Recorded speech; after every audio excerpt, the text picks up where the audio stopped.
But first, we turn to the devastation in Kerrville, Texas, where rescue efforts are ongoing as crews hope to reunite families after deadly floods. Joining us is House Budget Chair and Texas Congressman Jodey Arrington. Welcome, Mr. Chairman. There was and is a devastating tragedy unfolding in Texas. All of us are thinking about those impacted. I mean, the thought of children just attending a Christian camp and others losing their lives is heartbreaking. And candidly, Chairman, it's a test of faith. I'll let you respond. You represent that great state. It is heartbreaking to those of us who are just watching it. No doubt. Trey, good to be with you. My heart's heavy, as many of my fellow Texans feel the grief and the heartache for these families who are still waiting to see if they can find their children from these camps. And of course, the death toll now is 70 and rising. I have a little ranch, my family, just a few miles up the road from Camp Mystic. And that area is prone to flooding, but we have never seen this wall of water that rose 30-plus feet in less than an hour. And so it is an epic and unthinkable tragedy.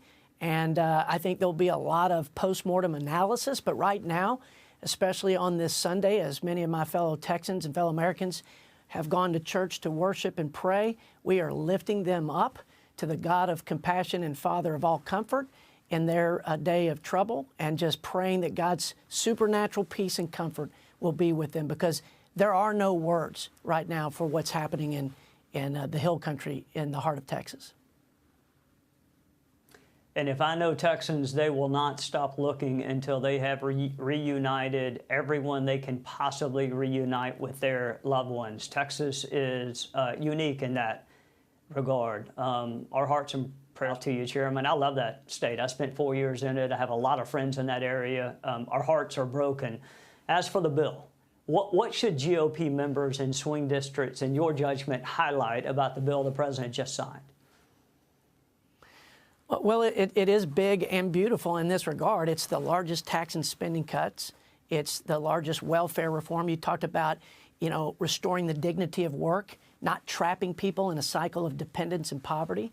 It's the most significant commitment to opening up our nation's energy assets. So it's a return to energy dominance and bringing down the cost of energy for working people.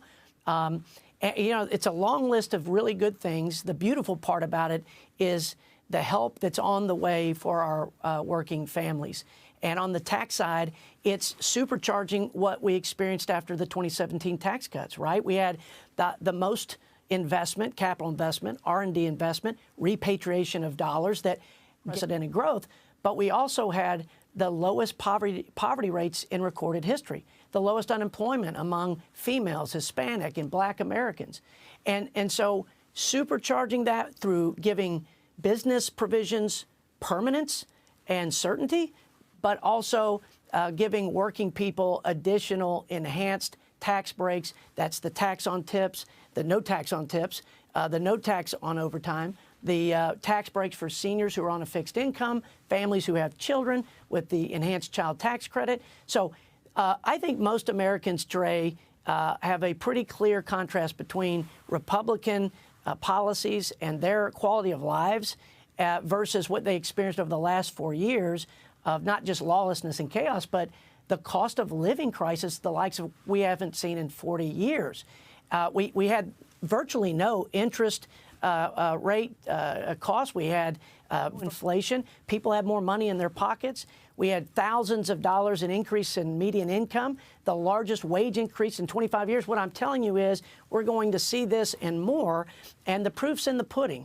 And I think as Americans experience that, they're going to be better off, as will our country, and so will our prospects in the midterms.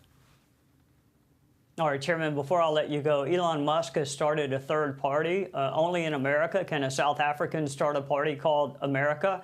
But he may have enough wives and girlfriends and children to actually form a congressional district. Well, what is his complaint other than losing electric car giveaways? Why is he so critical of this bill?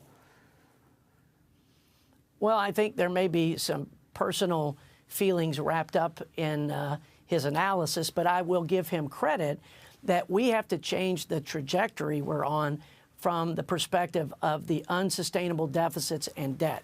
As the budget chairman, Trey, I can tell you, the $2 trillion annual deficits that will double in 10, and the record World War levels of debt that will just continue to grow at exponential rates. The 30 years is $150 trillion on top of the current $36 trillion. So we have to intervene in a meaningful way. Quite frankly, much of the big work to be done will have to be done in a bipartisan basis.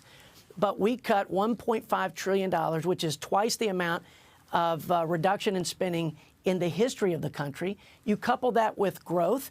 You couple that with the holding discretionary flat and rescission packages and some tariff revenue, regardless of your thoughts. CBO says it'll be over $2 trillion in revenue from tariffs. Altogether, you're going to see the debt to GDP come down and the restoration of our fiscal health. But it's not one reconciliation bill and we're out. It's going to have to be a rinse and repeat for years to come. Joining us on a Sunday night, and do me a favor, please let everyone impacted in Texas know that the entire country is thinking of them, especially the families impacted, and we appreciate you taking time to join us on a Sunday night. Will do, Chairman. Thank you. God bless. Hey, Sean Hannity here. Hey, click here to subscribe to Fox News YouTube page and catch our hottest interviews and most compelling analysis. You will not get it anywhere else.